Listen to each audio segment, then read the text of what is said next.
আজকে সর্বমোট ১৪৩টি প্রতিষ্ঠানের প্রায় ২৫০ জন বিনিয়োগকারী ও ব্যবসায়ী প্রতিনিধি ছিলেন।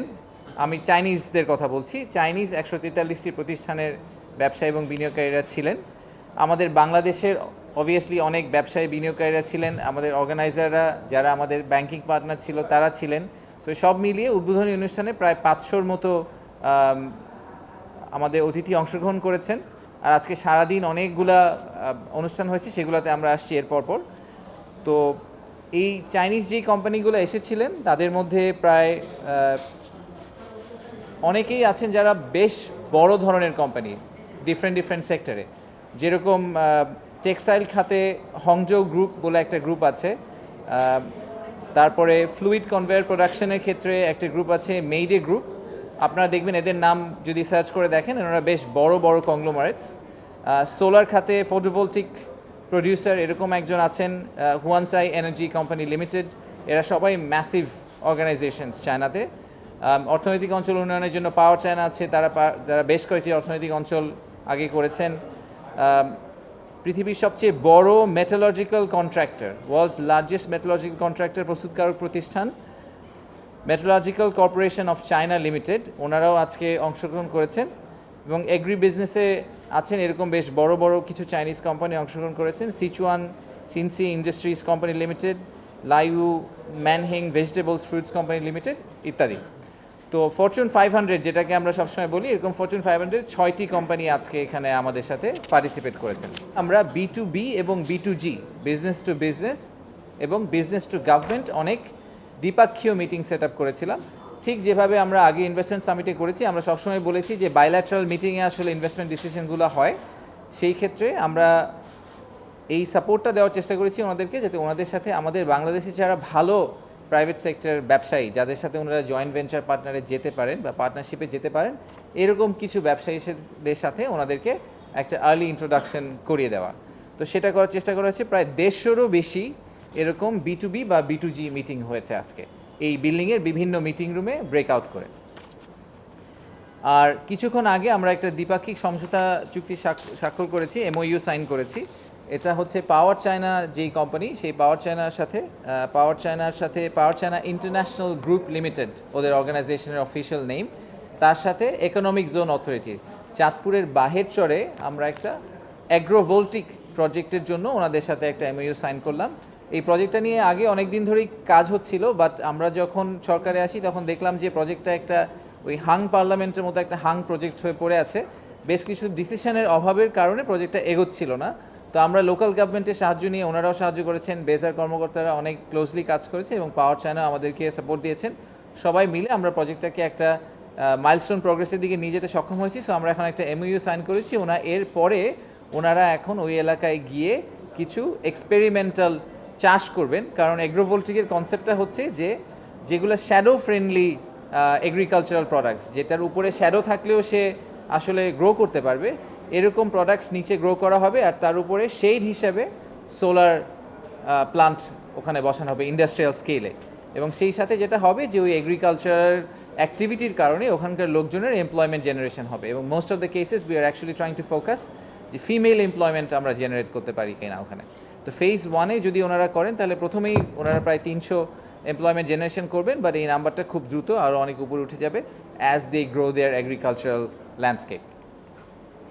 তো সব মিলিয়ে আমরা যেটা মনে করছি যে এই সফরটা খুবই একটা মাইলস্টোন সফর আমাদের জন্য, হিস্টোরিক সফর। এই কারণ আপনারা যারা অনেক দিন ধরে সাংবাদিকতায় আছেন, বাংলাদেশে অর্থনীতি দেখে আসছেন, এত বড় ডেলিগেশন একটা দেশ থেকে এতগুলা বিজনেসম্যানকে নিয়ে আমরা আগে কখনো দেখিনি।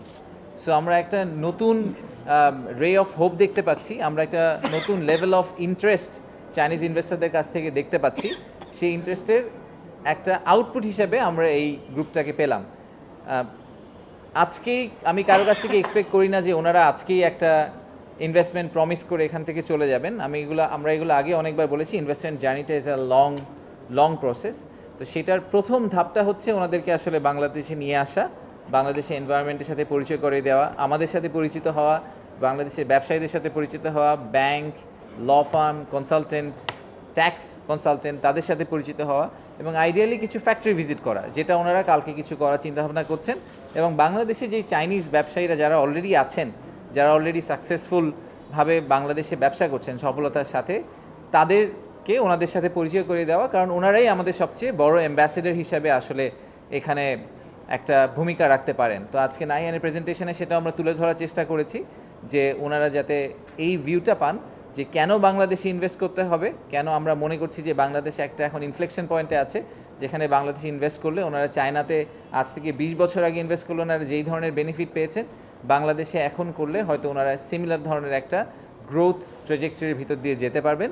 সেটাকে আমরা পুশ করার চেষ্টা করেছি এবং আমরা আশা করছি যে এই কনফারেন্স থেকে আমরা যে লিডগুলো পাবো এই লিডগুলোকে নার্চার করতে করতে আমরা আগামী 6, 12, 18, 24 মাসে কিছু জেনুইন ইনভেস্টমেন্ট বাংলাদেশে দেখতে পাবো।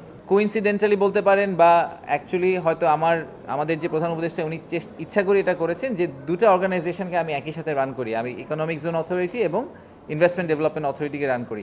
ইনভেস্টমেন্ট ডেভেলপমেন্ট অথরিটির কাজ হচ্ছে ইনভেস্টারদেরকে ধরে নিয়ে আসা, কিন্তু তাদেরকে কি ফ্যাসিলিটি দিতে হবে, তাদেরকে কি সাপোর্ট দিতে হবে, ওটা কিন্তু ইনভেস্টমেন্ট ডেভেলপমেন্ট অথরিটি করতে পারে না, ওটা করতে হবে আবার ইকোনমিক জোন অথরিটিকে। তো যেহেতু দুটো সংস্থা এখন একসাথে খুব ক্লোজলি কাজ করছে, অর্গ্যানিক্যালি তারা অলমোস্ট একটা মার্জ এন্টিটি হিসেবে কাজ করছে, সেটার কারণে আমরা একটা হিউজ বেনিফিট দেখতে পাচ্ছি। চাইনিজ স্পেশাল ইকোনমিক জোন যেটার কথা আপনারা শুনেছেন, এটাও অনেক দিন ধরে ঝুলেছিল, সেটা কিন্তু আমরা বেশ সিগনিফিকেন্ট প্রোগ্রেস অলরেডি দেখতে পাচ্ছি। আমরা চায়নায় গিয়ে এটা নিয়ে অনেক ক্লিয়ার কথাবার্তা বলেছি এবং সেটার বেসিসে কিন্তু আমাদের চীন সফরের পরে প্রায় 30টা company initial LOI already Chinese এম্বাসিকে সাবমিট করেছে যে তারা চাইনিজ স্পেশাল ইকোনমিক জোনে জমি নিতে চায় এবং সেখানে তারা একটা ম্যানুফ্যাকচারিং প্ল্যান করতে চায়। সো চায়নাদের জন্য ডেডিকেটেড আমরা যে এক্সট্রা একটা মাইল যাওয়ার চেষ্টা করছি সেটা হচ্ছে আমরা একটা চাইনিজ স্পেশাল ইকোনমিক জোনের জন্য অলরেডি চায়নার সাথে কাজ করছি এবং আমরা মনে করছি ওটাই ওনাদের সবচেয়ে বড় ল্যান্ডিং প্যাড হবে। আর এই কনফারেন্সে itself is a very special one. আমরা তো সব দেশের সাথে এরকম একদম ওই দেশকে ফোকাস করে এত বড় কনফারেন্স করার কথা চিন্তা করি না।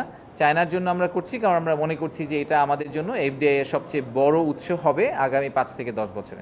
পাওয়ার চায়নার সাথে যে এগ্রিমেন্ট হলো সেটা 3 ফেজে আমরা আসলে এক্সিকিউট করব। তো আমরা ফেজ 1-এ ওনাদেরকে টোটাল প্রজেক্টটা প্রায় 3000 একরের একটা প্রজেক্ট, বাট প্রথম ফেজে আমরা আসলে খুব ছোট্ট একটা অংশ নিয়ে কাজ করা শুরু করব। আমরা চেষ্টা করছি যে 1000 খানেক একর দিয়ে ওনাদেরকে আমরা কাজ শুরু করাতে পারি কিনা। তো টোটাল প্রজেক্টটা সম্ভবত এক্সিকিউট হতে 3 থেকে 5 বছর সময় লেগে যাবে।